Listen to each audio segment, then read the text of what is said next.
আমি তিনটা খাবার এখানে দেখাবো, যে তিনটা খাবার আপনি চাইলে খাইলে আপনার যে লিভারের চর্বি, রক্তের খারাপ কোলেস্টেরল, হ্যাঁ এমনকি শুক্রাণুর সংখ্যা কমছে সেটাও বাড়বে।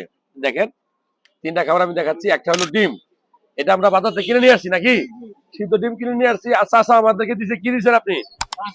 এই দেখেন কাঁচা ছোলা দিছে, এখানে আছে আছে না এখানে, আর রান্না করা ছোলা, আর একটু আর একটু শশা মনে হয় একটু সালাদ দিছে আর কি, কিপটামি করছে পুরা পুরা মরিচ, এটা মজার জন্য। তো আসলে এই যে এখানে খাবার গুলো আছে দেখেন, আপনি কাঁচা ছোলা এবং পাকা ছোলা, আর একটা খাবার আনতে বলছি নিয়ে আসছে অলরেডি, কলা দাও। এই যে এই তিনটা খাবারের কথা বলছি, ছিলে দাও।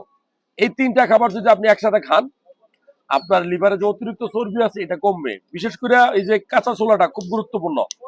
তারপরে ডিমটা, ডিমের কুসুমে কিন্তু ভালো কোলেস্টেরল থাকে। হ্যাঁ দাও, এটা খুলে দাও, এটা আমাকে আমি নিচ্ছি, আমি নিচ্ছি। আর এটা সবচেয়ে ভালো খাবার, ঠিক আছে। তো আসলে আপনি বাজারে গিয়ে এখানে অনেক খাবার আছে, আলুর পেঁয়াজি কি কি আছে আপনার এখানে?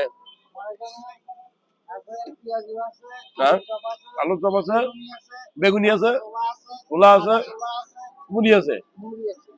কি খাবেন আপনার বিষয়, তবে এই খাবার গুলো ইম্পর্টেন্ট, যে কলা, ডিম, কাঁচা ছোলা, পাকা ছোলা।